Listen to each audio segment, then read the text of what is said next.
Get your dirty black hands off my daughter! Before Brandon could turn, someone grabbed his collar and yanked him backward. His body crashed onto pavement, skull cracking against concrete. "Sir, I did CPR. She stopped breathing." A white man in a $6,000 suit loomed over him, trembling with rage. "You think I'm stupid? A black driver alone with my unconscious daughter in this neighborhood?"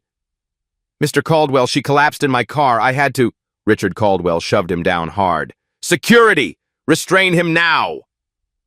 Guards slammed Brandon face first against his car hood, wrenching his arms back. Behind them, Emma coughed, gasped, started breathing. Richard turned, taking in his daughter's torn blouse, the red marks on her chest from compressions. Then Brandon pinned helpless. "What did you do to her?" He pulled out his phone, voice ice cold. "I'm calling the police. You're going to prison for this." 6 hours earlier. The alarm screamed at 5:48 a.m. Brandon silenced it, staring at the water-stained ceiling of his studio apartment. His phone lit up with 3 notifications. Final notice: electric disconnection in 48 hours. $340 due. Mercy General Hospital. Your mother's balance, $48,000. Rent. Notice: $800 due in 3 days. Brandon opened his rideshare app. Weekly earnings, $128. 72 hours to earn, $672. 16-hour days.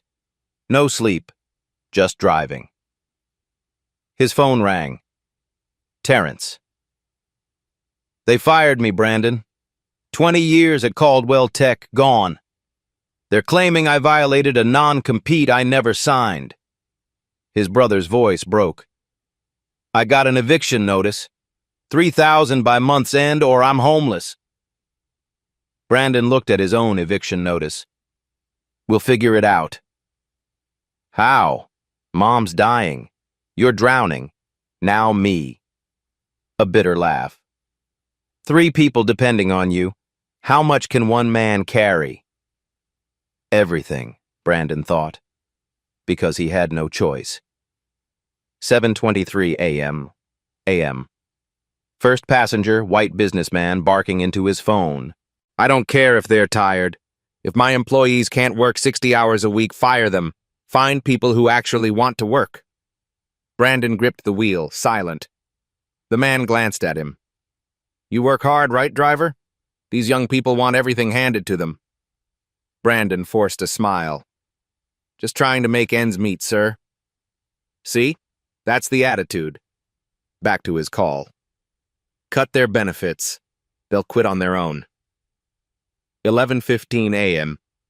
Passenger 4, college student, designer sunglasses, giggling into her phone. "Daddy's sending me to the Maldives for spring break. $40,000 for 2 weeks. The villa has a private beach." Brandon glanced at his gas gauge. Quarter tank, $8.32 in his account. "Driver, turn up the AC, it's really hot." His AC had been broken for 6 months. "Sorry, miss, not working." Whatever." No tip when she left. 3:49 p.m. Gas station. Brandon counted coins. 5.23. Enough for gas, not food. An elderly woman struggled with grocery bags, arthritic hands shaking. Brandon walked over. "Let me help you, ma'am." "Oh, bless you." She reached for her purse. "No, ma'am, I don't need anything." He loaded her bags. She squeezed his hand. "God bless you, son. Still good people in this world." Brandon bought chips and water. Dinner. 6:34 p.m. New ride request. Pickup. Rosewood Hills. Fare. $18 Rosewood Hills. Where his yearly rent wouldn't cover monthly HOA fees. Where guards followed him like a criminal last time. But $18 was $18. He drove past check-cashing stores into a world of mansions and fountains worth more than his car. The security guard eyed him suspiciously. Brandon showed the app. The guard radioed, "Suspicious vehicle entering." Brandon pulled up to the Caldwell mansion, A young woman in a $4,000 dress hurried down, phone to her ear. Yes, the Medical Foundation dinner. Dad's announcing the new hospital wing. She slid into the back seat. Mercy General Hospital, quickly, I'm late. Yes, ma'am. Emma Caldwell never looked up from her phone. Brandon merged onto the highway. In the rearview mirror, Emma's face went pale. Ma'am? You okay? Fine, just drive fast. Emma's hand clutched her chest. Miss, you don't look... Her phone clattered to the floor. Her eyes rolled back. Emma Caldwell stopped breathing. Brandon's heart jumped into his throat. He swerved to the shoulder, tires screaming. Miss! Miss! Can you hear me? No response. He fumbled for his phone, dialing 911 with shaking hands. 911, what's your emergency? My passenger, she's not breathing. I need an ambulance now. Sir, what's your location? Brandon looked around wildly. Highway 64 near the Rosewood exit. Please hurry. Ambulance is 8 minutes out. Sir, do you know CPR? 8 minutes. She'd be dead in 8 minutes. Brandon remembered the free community class at the church. His mother's heart attack scare years ago when they couldn't afford an ambulance. This time, I can do something. I know CPR. Good. Get her on a flat surface immediately. Brandon yanked open the back door, pulled Emma's limp body from the seat, and laid her on the pavement beside his Honda. His hands found her sternum. 30 compressions, 2 breaths. Come on. Breathe. 30 compressions. 2 breaths. His arms burned. Sweat dripped into his eyes. He was aware of cars slowing, people staring. A black man kneeling over an unconscious white woman in an expensive dress. He didn't care. Breathe. Please breathe. Sirens wailed in the distance. And then, helicopter blades. Close. Getting closer. Brandon kept compressing. The helicopter landed 50 yards away. A man in a $6,000 suit jumped out, sprinting toward them. Richard Caldwell's eyes locked on the scene. And Brandon's world exploded. Richard Caldwell saw a black man's hands on his daughter's chest, and something in him snapped. Get your dirty black hands off her! He grabbed Brandon's collar and yanked him away so violently Brandon flew backward, his skull slamming into pavement. Stars burst across his vision. Sir, please. She stopped breathing. I had to do CPR.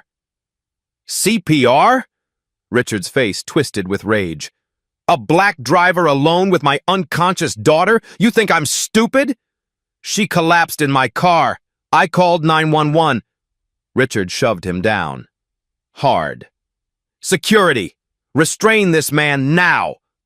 2 guards in tactical gear materialized and slammed Brandon face first against his Honda, wrenching his arms behind his back.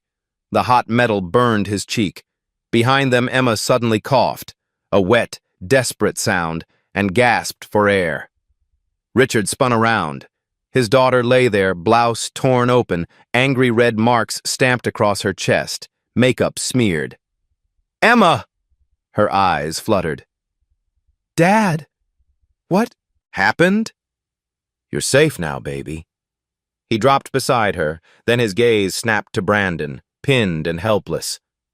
What did you do to her? I saved her! Brandon's voice cracked. She wasn't breathing! Sirens screamed closer, the ambulance from Brandon's 911 call. Paramedics rushed over. The lead medic knelt beside Emma, checking vitals with practiced speed. Sir, what happened? She asked Richard. I found him, Richard pointed at Brandon. On top of my daughter. I did CPR. Ask 911. I called it in. The medic examined Emma's chest carefully. Symmetrical bruising, proper hand placement. She checked her tablet, listened to her radio. Sir, we have the 911 call. This man reported cardiac arrest and administered CPR.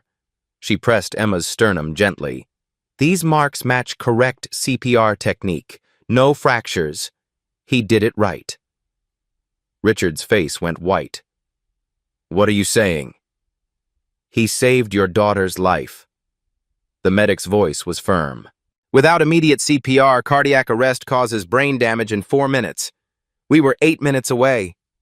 She gestured to Emma, breathing on her own now. She's alive because he didn't hesitate. The words hung in the air. Let him go, Richard said quietly.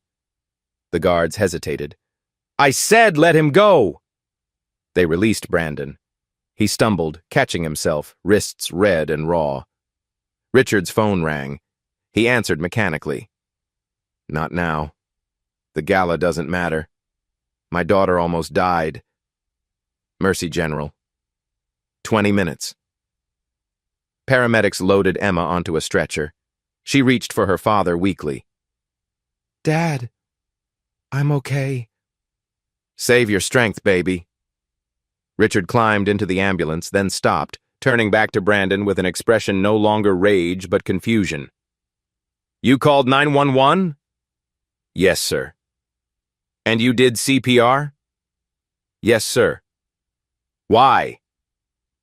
Richard studied him. The worn shoes, the rusted Honda, the calloused hands. You risked everything. A lawsuit. Assault charges. Why would someone like you... Brandon's jaw tightened. Someone like me?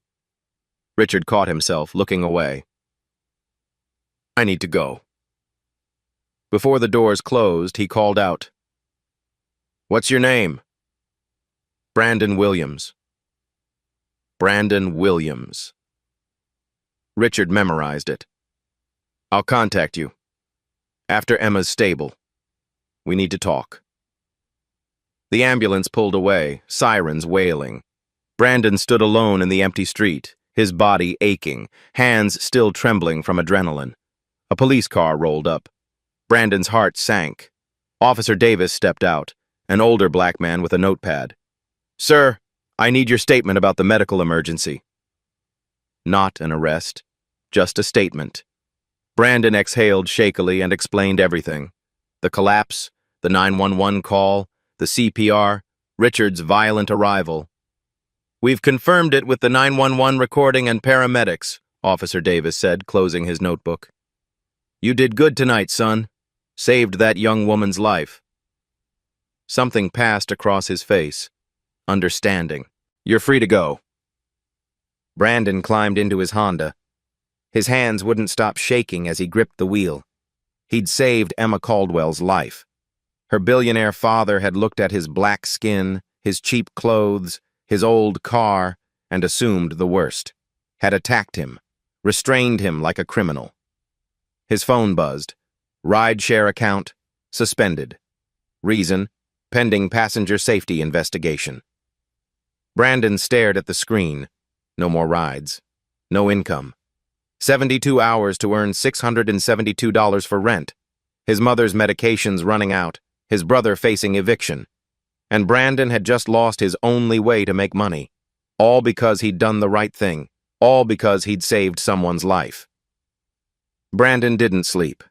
He sat in his car refreshing the ride-share app until dawn, hoping the suspension was a mistake.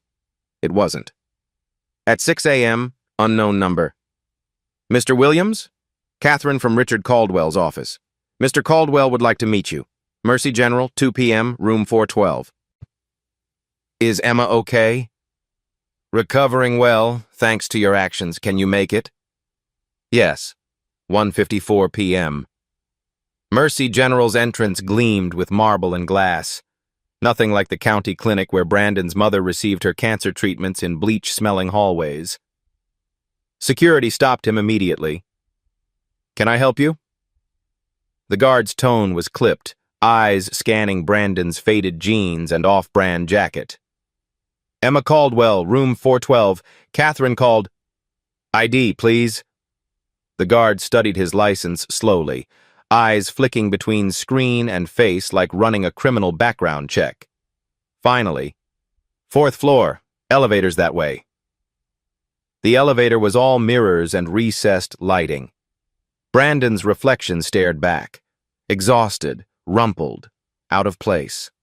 4th floor, thick carpeting, original art, private rooms with wooden doors instead of plastic curtains.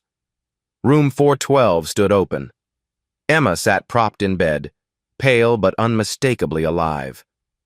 Richard stood by the window, phone to ear. "I'm not discussing this now, Gerald. The board can wait. Tomorrow." He hung up and turned. "Mr. Williams, thank you for coming." Brandon stepped inside carefully. "How is she?" "Complete recovery expected. No lasting damage." Richard's voice was controlled, formal. "Because of you." Emma managed a weak smile. "Hi, I'm Emma. We didn't really meet properly yesterday, what with me being unconscious." "Brandon, I'm glad you're okay. My dad told me what you did." Her eyes glistened. "I don't remember anything. 1 minute in your car, next thing I'm waking up here. Doctors said without immediate CPR." She trailed off. Richard cleared his throat. "Mr. Williams, I owe you an apology. A profound one. My reaction yesterday was inexcusable. I made assumptions that were completely wrong." Brandon said nothing. "I'd like to compensate you for saving my daughter." Richard pulled out a thick envelope. $50,000. As gratitude. Brandon stared. That money would solve everything. His mother's treatment, Terrence's rent, his own eviction.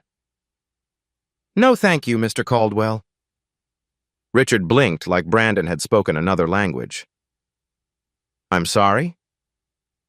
"I don't want money for saving someone's life." "Then what do you want?" Brandon met his eyes. "To know she's okay. That's all.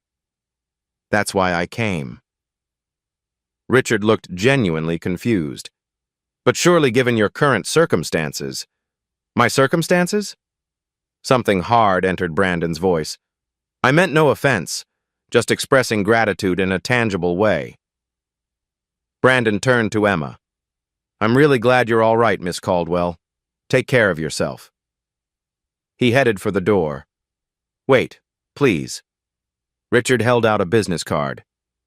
"My contact information. If you ever need anything at all." Brandon took it without looking. "I mean it," Richard said, something genuine in his voice now. "You saved my daughter. That debt doesn't just disappear." Brandon looked him the card, then back at Richard. "It wasn't a transaction, Mr. Caldwell. I didn't save her to create a debt. I saved her because it was right." He left them staring after him. In the elevator, Brandon checked the card. On back, handwritten, "Personal cell, call anytime. RC." He slipped it into his wallet next to $5.23 in coins. His phone rang. "Terrence." "Brandon, landlord moved up my eviction. I have 48 hours now, not 30 days. I'm sorry, I know you can't. I'll figure something out." "How? You're barely surviving." Brandon closed his eyes as the elevator descended. "I don't know yet, but I will." Outside, bright afternoon sun mocked him. On his windshield, parking ticket, $75. Brandon laughed, bitter, exhausted, humorless. Saved a billionaire's daughter, got a business card and a ticket. Email notification. Rideshare account status. Investigation ongoing. Suspended pending review. Estimated resolution. 5 to 7 business days. 5 to 7 days. Brandon had 2 before eviction. Terrence had 48 hours. His mother needed $300 in medications he didn't have, and he had no way to earn a single dollar. The video went viral while Brandon sat in his car trying to figure out how to earn $672 in 2 days with no income source. Someone had filmed the entire CPR scene, posted it to social media with the caption, "Black driver saves billionaire heiress, then gets attacked by her father." By evening, it had 3 million views. Brandon's phone exploded. News outlets, interview requests, strangers messaging him, some calling him a hero, others questioning his motives. The comments section was a war zone. He saved her life. That father should be ashamed. Probably staged for a payout. Why was he even in that neighborhood? Notice how quick he was to help? Bet his lawyers already contacted Caldwell. This is what happens when white people automatically assume black men are criminals. Brandon deleted every social media app and turned off his phone. But the damage was done. His face was everywhere. Next morning, Brandon walked into Mercy General's cancer ward, 4th floor. The real 4th floor, not the luxury wing where Emma had her private room. His mother lay in a shared room divided by thin curtains. 3 other patients visible. One TV mounted in the corner, volume low. She was awake, watching the news, watching footage of Brandon doing CPR on Emma Caldwell. "Baby." Her voice was weak, but proud. "You're famous." "I'm tired, Mama." Brandon pulled a chair close, took her frail hand. "You did good. You always do good." The billing administrator appeared at the curtain, same woman as always, clipboard in hand, expression apologetic but firm. "Ms. Williams, I'm sorry to interrupt, but we need to discuss your account." Brandon's stomach tightened. "What is it?" "Your mother's treatment authorization has been denied by the insurance company. The outstanding balance is now $48,000. His mother's hand tightened on his. "48,000? Denied?" Brandon stood. "Why? She's been covered for 6 months." The administrator checked her paperwork. Pre-existing condition clause was activated. The insurance provider is Caldwell Medical Group. The name hit Brandon like a punch. Caldwell. "There must be a mistake," he said quietly. "I'm sorry. The decision came from corporate. Unless the balance is paid or insurance reinstated, we'll have to discontinue non-emergency treatment by end of week." She left them alone. Brandon's mother looked at him with eyes that had seen too much disappointment. "It's okay, baby. We knew this might happen." "It's not okay, Mama. I'll fix it." "How? You can't work miracles." "But I saved his daughter's life." Brandon pulled out Richard Caldwell's business card, staring at the handwritten number. Not yet. He wasn't ready to beg yet. His phone rang. Terrence. "Brandon, I got the official eviction notice, 72 hours. Where am I supposed to go?" "Move in with me temporarily. We'll figure it out." "Your place is a studio apartment. Barely fits you." "We'll make it work." After he hung up, Brandon checked his bank account, $8.32. His rideshare account, still suspended. He had one option left, the check Richard had tried to give him. No, he'd refused it for a reason. But his mother was dying. His brother was about to be homeless. Brandon himself had rent due in 48 hours. Pride couldn't pay bills. Brandon pulled out Richard's card again. Before he could second-guess himself, he dialed. "Richard Caldwell." "Mr. Caldwell, this is Brandon Williams." A pause. "Mr. Williams, I'm glad you called. How can I help you?" Brandon closed his eyes. "You offered to help if I needed anything." "I did, and I meant it. My mother's cancer treatment was just denied by Caldwell Medical Group. The bill is $48,000. Silence on the line. "Mr. Williams, Let me look into this immediately." "What's your mother's name?" "Diana Williams. She's at Mercy General Cancer Ward." "I'll make some calls. Give me 1 hour." The line went dead. Brandon sat in the hospital parking lot, waiting. 53 minutes later, his phone rang. "Mr. Williams, I reviewed your mother's case personally." Richard's voice was different, stiffer, more corporate. The denial was technically correct according to policy guidelines. Brandon's heart sank. Technically correct? The pre-existing condition clause is standard in that tier of coverage. I'm sorry, but legally, the company's decision stands. "Mr. Caldwell, you said if I needed anything, I've arranged for the hospital to accept a payment plan. $500 per month. That's the best accommodation I can make within company policy. Brandon did the math. $500 a month for 96 months. And 8 years. That's still $48,000 I don't have, and my mother doesn't have 8 years. I understand it's not ideal, but there are procedures, regulations. I can't simply override. You can't? Brandon's voice went quiet and hard. You're the chairman of the company. You can do whatever you want. It's not that simple. There are boards, shareholders, legal. It's exactly that simple, Mr. Caldwell. You just won't. Silence. I saved your daughter's life, Brandon continued. I asked for nothing. You insisted on owing me a debt. Now I'm asking for help, and you're hiding behind policy. Mr. Williams, I assure you, I'm trying to help within the constraints you created, policies you enforce, systems you profit from. More silence. I'm sorry, Richard finally said. The payment plan is the best I can offer. Brandon hung up. He sat in his car, hands shaking with rage and disappointment. He should have known. People like Richard Caldwell didn't actually help people like Brandon. They offered charity when it was convenient, when it made them look good, when it didn't challenge the systems that kept them rich and everyone else struggling. Richard had looked at Brandon saving Emma and been confused. Why would you help without expecting payment? Because Richard couldn't imagine doing anything that didn't serve his own interests. And now Brandon understood.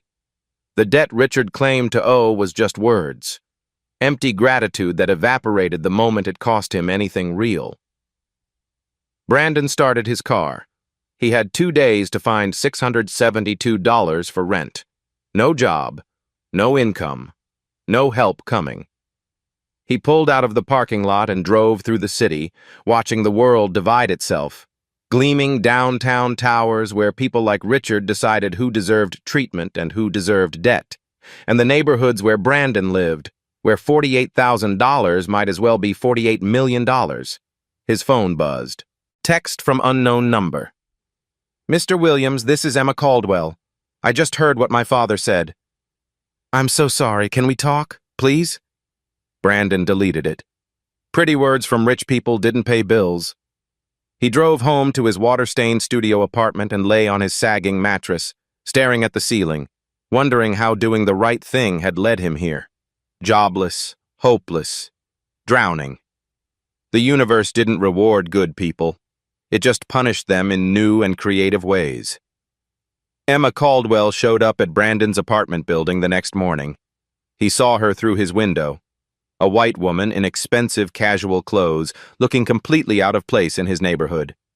2 security guards flanked her.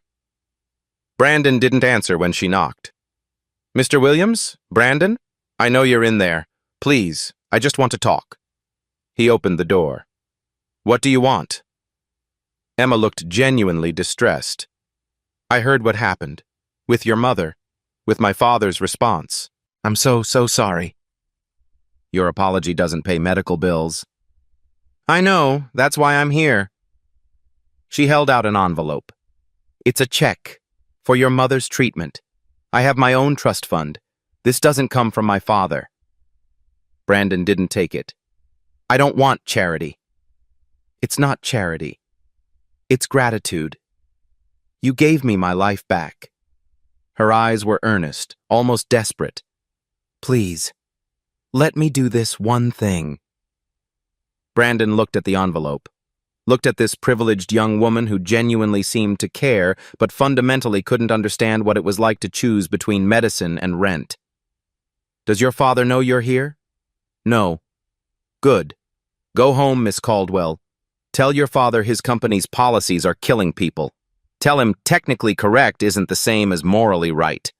Tell him that some of us can't hide behind boards and shareholders when we make decisions that hurt people. I will. I promise. But please take... No. Brandon stepped back. I don't want money that comes from the same system that's crushing us. Your family's fortune is built on denying people like my mother. Taking your check just makes me part of the problem. Emma looked like he'd slapped her. I'm trying to help. Then use your privilege to change the system, not to make yourself feel better about it. He closed the door. Through the window, he watched her stand there for a long moment before her security guards guided her back to her car. His phone buzzed. His mother's doctor. Treatment continuation denied. Medications will run out in 72 hours. Brandon put his head in his hands. He'd turned down help out of pride. His mother would pay the price. The legal notice arrived by courier the next morning. Caldwell Medical Group v. Brandon Williams' claim of negligence and unauthorized medical intervention. Brandon's hands shook as he read, Defendant Brandon Williams did willfully and negligently perform unauthorized medical procedures on Emma Caldwell, resulting in physical injury including but not limited to fractured ribs, chest wall bruising, and emotional trauma. Defendant's actions, while ostensibly intended as aid, exceeded reasonable care and constitute assault and battery. Furthermore, defendant has engaged in a pattern of seeking publicity and financial compensation through media attention. They were suing him for $100,000 for saving Emma's life. Brandon called Richard immediately. Is this real? Are you actually suing me? Richard's voice was calm, distant. That's the legal department handling liability issues. It's standard procedure when there's physical contact resulting in injury. I saved her life! And I'm personally grateful. But the company has protocols. This is separate from my personal feelings about what you did. There's nothing separate about this. Brandon's voice cracked. You're letting them destroy me for doing the right thing. The legal department operates independently. I don't micromanage every... You're the chairman. You could stop this with one phone call. It's not that simple. There are liability concerns, insurance implications. You know exactly why they're doing this. Brandon's voice went quiet and cold. I'm easy to destroy. I'm poor. I'm black.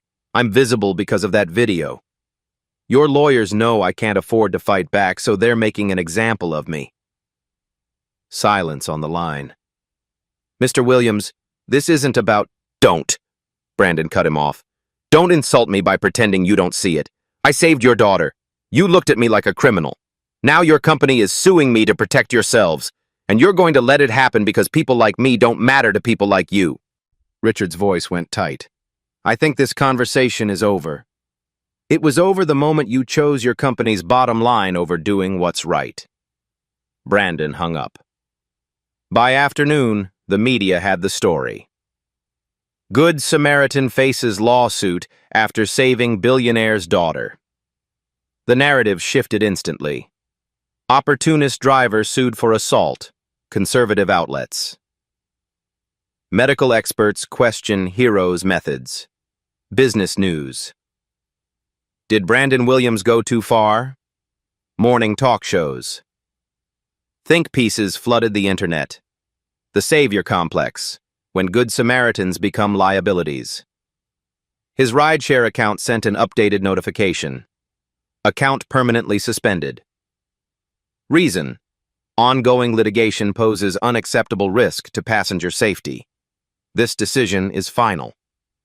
No more income. Not now. Not ever from this source. Brandon's phone wouldn't stop buzzing. Reporters, lawyers offering representation for 40% of any settlement, strangers with opinions. His landlord called, Mr. Williams, I've seen the news. I can't have someone involved in litigation living here. It's a liability issue. Your eviction notice is effective immediately. I have rights. You can't just check your lease. Section 14C. Residents involved in legal proceedings that could impact building reputation can be removed with 72-hour notice. I'm sorry, but I can't risk it. Click. Brandon walked to his mother's hospital room in a daze. She was asleep, morphine drip keeping her comfortable as her medications ran out and her treatment got discontinued. He sat beside her bed, holding her frail hand. I'm sorry, Mama, he whispered. I tried to do the right thing. It wasn't supposed to go like this. Her eyes fluttered open. Baby, what's wrong? Nothing. Rest. Don't lie to your mama. She squeezed his hand with surprising strength. "Tell me." So he did. The lawsuit, the eviction, the permanent job suspension, everything falling apart.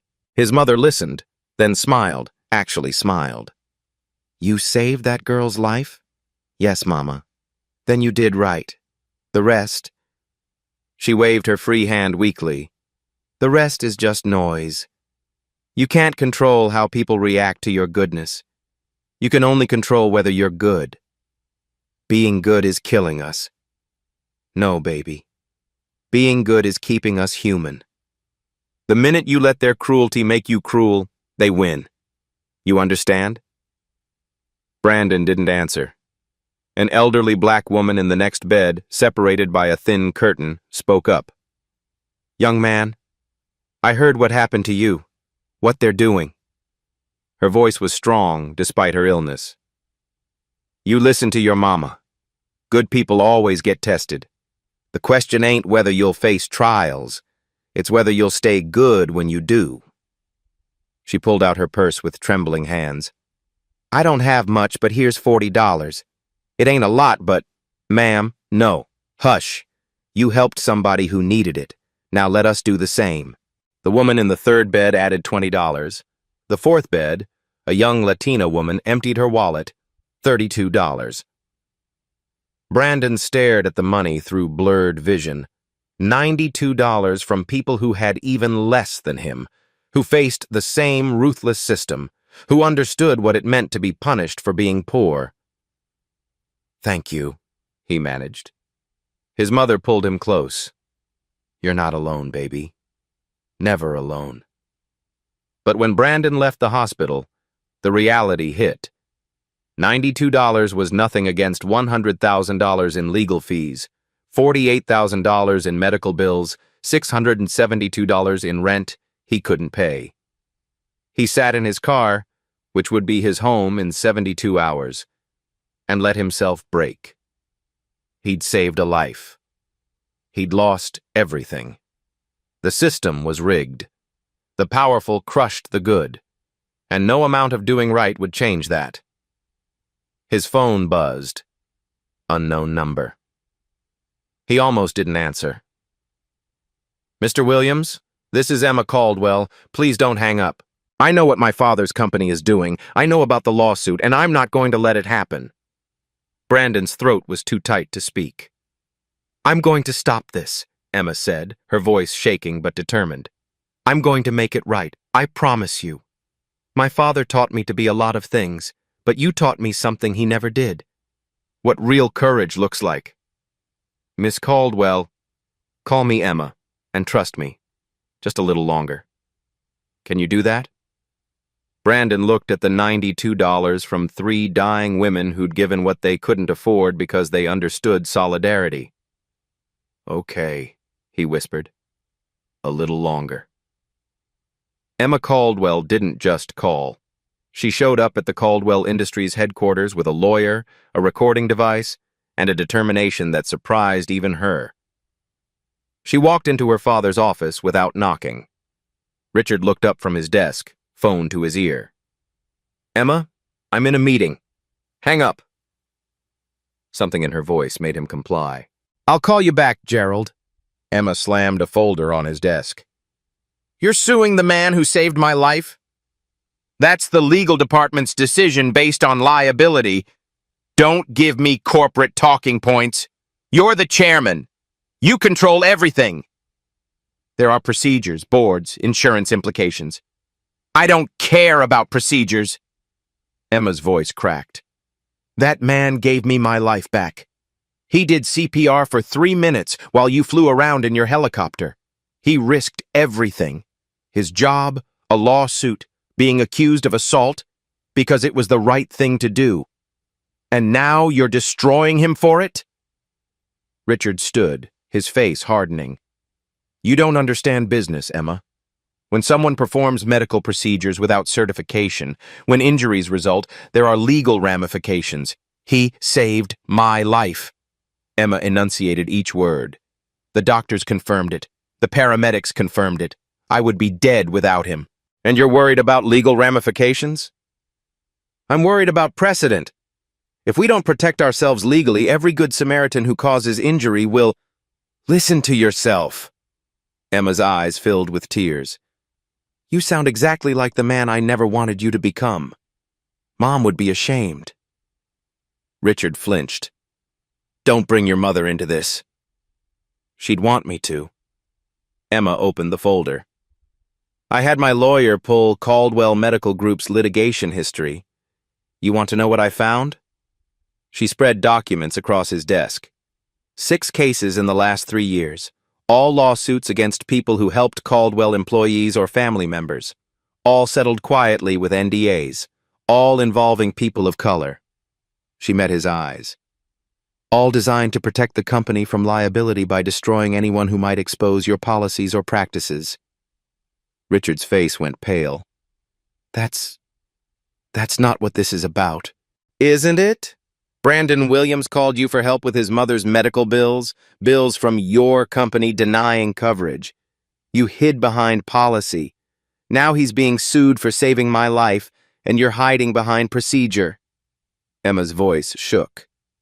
When did you become so afraid of doing the right thing that you'd rather destroy a good man than admit your company is wrong?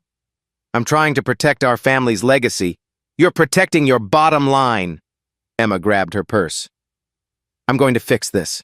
I'm testifying on Brandon's behalf. I'm going public with everything. The denied medical coverage, the pattern of lawsuits, all of it. Emma, if you do this, the board will... I don't care about the board. I don't care about the stock price. I don't care about any of it. She turned at the door. Mom always said, compassion doesn't calculate. You forgot that. But I'm going to remember it. And I'm going to make sure Brandon Williams gets justice, with or without you. She left her father sitting alone in his office, surrounded by the documents she'd left behind. 3 days later, a community lawyer named Sarah Chen took Brandon's case pro bono. She was a firecracker, early 30s, with a reputation for taking on corporate giants and winning. They're not suing you for malpractice, Sarah explained in her cluttered office. They're suing you to silence you. You're visible. That video went viral. You represent everything their system is designed to crush. A poor black man who exposed their hypocrisy by doing something heroic. She spread medical records across her desk. Emma's rib fractures were minor and completely consistent with proper CPR. Her sternum isn't broken. You followed procedure perfectly. Any expert witness will confirm it. Sarah pulled up more files on her laptop. I found the pattern Emma discovered. 6 similar cases, all people of color, all involving Caldwell properties or employees, all sued into silence with NDAs. She looked at Brandon. Yours is the first to go public because of that video. They're scared. Scared of what? I'm nobody. You're somebody who made their system visible. Richard Caldwell attacked you on camera. The world saw a billionaire treat a black man like a criminal for saving his daughter. That's not a lawsuit they can win in court, but they're hoping you can't afford to fight long enough to find out. Brandon's phone buzzed. Emma. Press conference tomorrow. My lawyer, your lawyer, and me. We're exposing everything. Are you ready? Sarah saw his expression. What is it? Brandon showed her the message. Sarah grinned. Emma Caldwell is going to war with her own father's company. For you. She stood, extending her hand. Let's give them hell. For the first time in days, Brandon felt something other than despair. Hope was a dangerous thing. But maybe, just maybe, it was enough. The press conference room was packed. Brandon stood at the podium, Emma beside him, Sarah Chen on his other side. Cameras flashed. Brandon's hands shook. He'd never done this before. He thought of his mother and began. 3 weeks ago, I picked up a passenger, Emma Caldwell. She collapsed, stopped breathing. I did CPR until paramedics arrived. He steadied. I didn't do it for a reward. I did it because someone needed help. He looked at the cameras. When her father arrived, he didn't see a man saving his daughter. He saw a black driver and assumed the worst. He attacked me, had me restrained. Murmurs rippled through the room. Later, he apologized, offered money. I refused. I didn't save her for money. Brandon held up the lawsuit. Now, Caldwell Medical Group is suing me for $100,000. The same company that denied my mother's cancer treatment. The same company that fired my brother after 20 years. His voice strengthened. I'm being punished for saving a life. This isn't about me. It's about a system that punishes good people and protects the powerful. Emma stepped forward. Brandon Williams saved my life. The doctors confirmed it. She held up documents. My father's company is suing him. Why? Liability over humanity, profit over people. Her voice cracked, but stayed strong. I reviewed our litigation history. 6 cases in 3 years, all people of color who helped Caldwell employees, all silenced with NDAs. Brandon's the first to go public. She faced the camera. This is a pattern. My family's companies deny coverage, fire employees, sue anyone who exposes them. They call it policy. I call it cruelty. She turned to Brandon. He showed me what real courage is. He had every reason not to help, but he did because it was right. Emma's voice rang clear. I'm standing with Brandon. I'm calling on Caldwell Medical Group to drop this lawsuit, reinstate him, cover his mother's treatment, and reform their policies. Reporters erupted with questions. Emma faced them calmly. I'm prepared to do what's right, regardless of cost. Caldwell Industries headquarters. Richard watched the press conference from his office during an emergency board meeting. Control your daughter. Stock is dropping. Richard raised his hand. Adjourn the meeting. Richard, we need now. They left. Richard sat alone, watching. Brandon's words. A system that punishes good people. Emma's voice. Mom would be ashamed.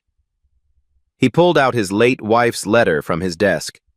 Wealth without compassion is just greed with a lawyer. Don't forget who you wanted to be. Richard reviewed files he'd been avoiding. Denied medical claims. Thousands. Technically correct. Morally bankrupt. Lawsuits, 6 cases, all people of color, just like Emma said. He watched the CPR video again. A black man saving a stranger, knowing the risks, doing it anyway. And Richard had seen a threat. Not because Brandon was threatening, because Richard had trained himself to see poor black men as problems, not people. The realization hit him like a physical blow. 1 hour later, Richard called his own press conference. He stood at the podium. No notes. 30 years ago, I started my company to solve problems. Somewhere, I started creating them. His voice was quiet but clear. I watched my daughter's press conference. Every word was true. He looked at the cameras. Brandon Williams saved my daughter. When I arrived and saw him performing CPR, I didn't see a hero. I saw a black man with my white daughter and assumed the worst. I attacked him. Treated him like a criminal. Stunned silence. That assumption was prejudice I didn't want to acknowledge. Later, I apologized. But when Brandon needed help with his mother's treatment, denied by my company, I hid behind policy. Richard pulled out documents. Effective immediately. 1. Lawsuit against Brandon Williams dropped. Public apology issued. Legal fees covered. 2. All similar lawsuits dropped. NDA victims released and compensated. 3. Caldwell Medical Group policies reviewed by Independent Ethics Board. 4. Diana Williams receives full cancer treatment coverage. Past bills forgiven. 5. Terrence Williams reinstated with back pay, severance, and promotion. 6. $10 million fund for wrongly denied claims. 7. Bias training for all executives, starting with me. He paused. Mr. Williams taught me something I forgot. Richard spoke clearly. Compassion doesn't calculate. It simply acts. His voice cracked. For 30 years, I calculated, measured risk, protected profit.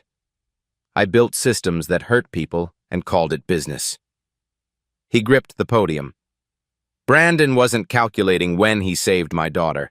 He was being human. I repaid humanity with cruelty because I'd forgotten what it means to do what's right. Richard's eyes glistened. It's time my companies remembered. Our purpose is serving people, not maximizing profit. He walked off stage and dialed his phone.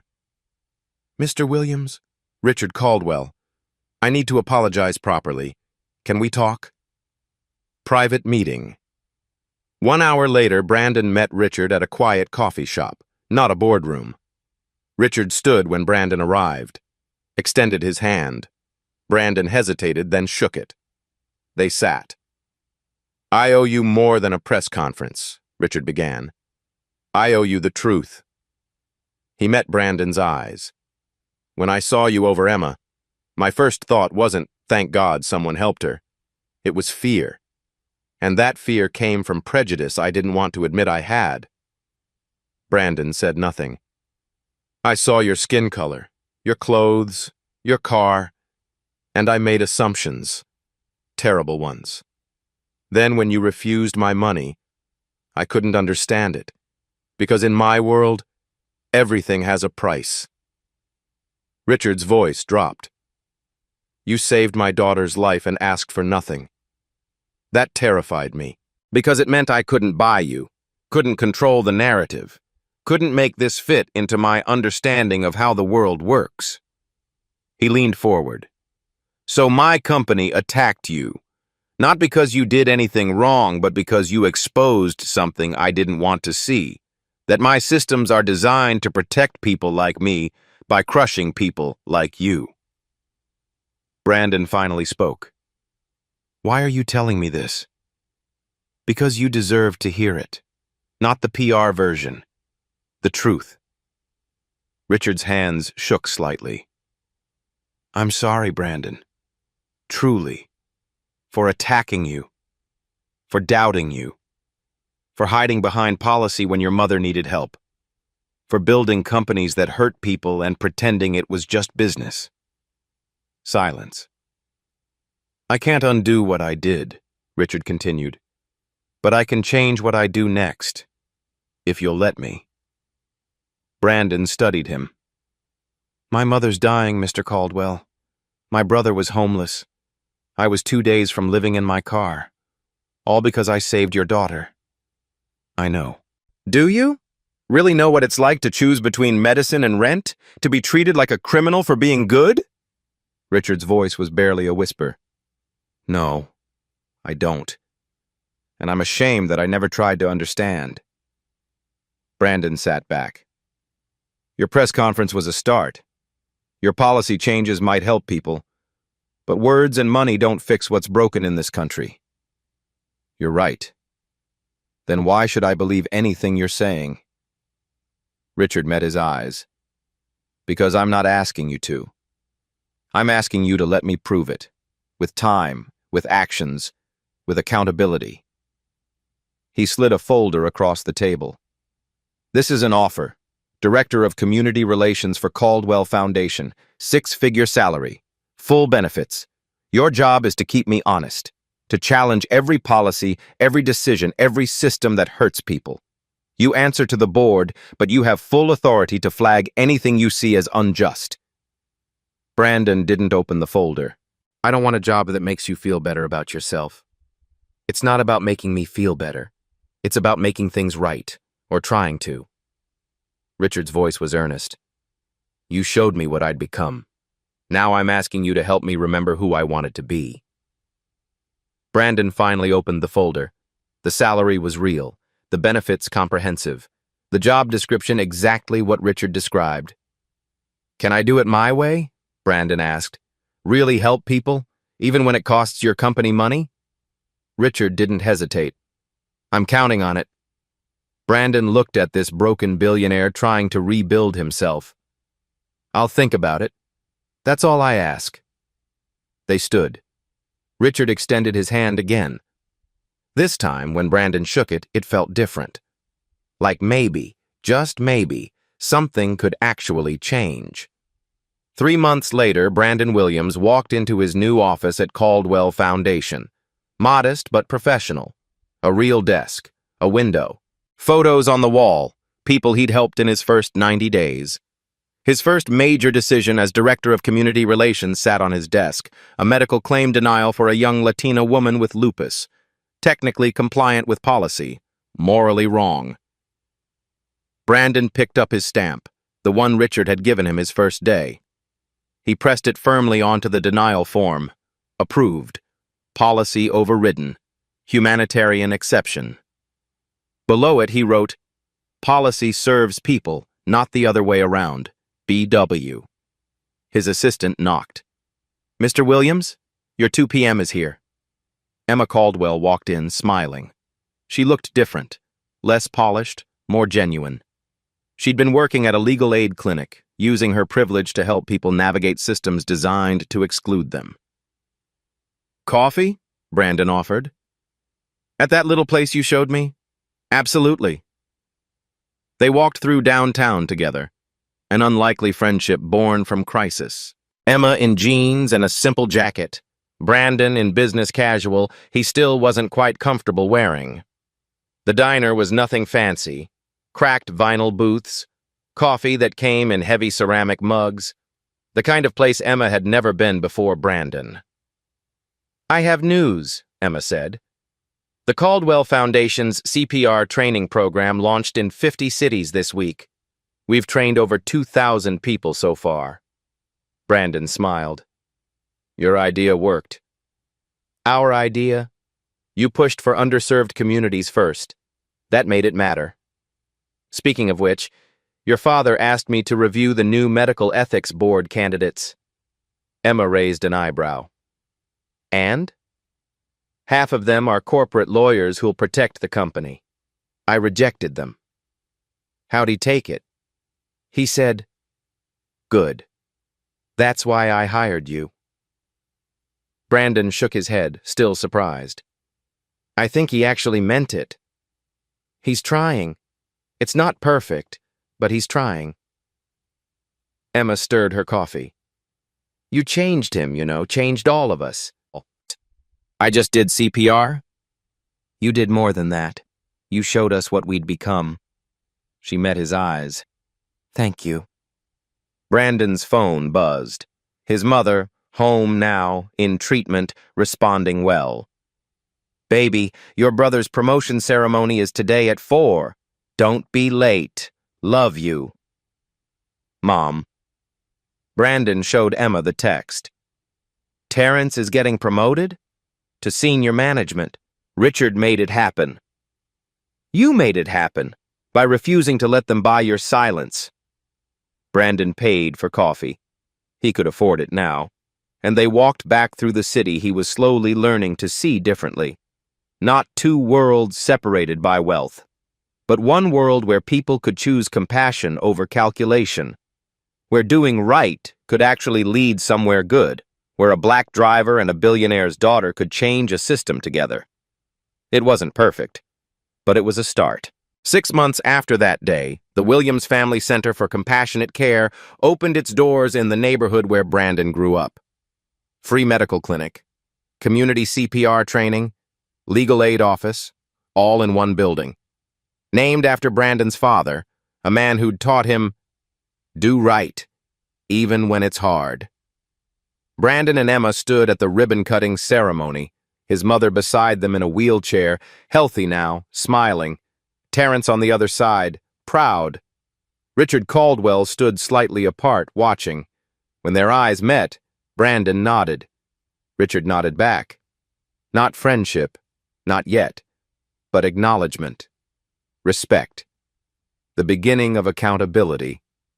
Emma handed Brandon the scissors. "You sure you don't want your name on the building?" she asked. Brandon looked at the sign. Williams Family Center for Compassionate Care. "My name's already on it. It's in every person who gets treated here, every life saved, every family helped." They cut the ribbon together. The crowd cheered. Neighbors, community members, people who understood what this building meant. A system could change. Not easily, not quickly, but one compassionate act at a time. Brandon's hands, the same hands that had performed CPR on a stranger, now held scissors that opened doors, creating opportunity, ensuring fairness, proving that kindness wasn't weakness. It was power. If this story moved you, we want to hear from you. Have you ever witnessed a simple act of kindness that changed everything? Have you ever been punished for doing the right thing? Share your story in the comments below. Your experience might inspire someone else to choose compassion over calculation. And if Brandon's story resonated with you, consider learning CPR. It takes just a few hours, costs little or nothing, and you might become someone's only hope in their darkest moment. Don't forget to like this video, subscribe to our channel for more stories that matter, and share this with someone who needs to be reminded that doing good still matters, even when the world makes it hard. Remember, compassion doesn't calculate, it simply acts. What will you do today?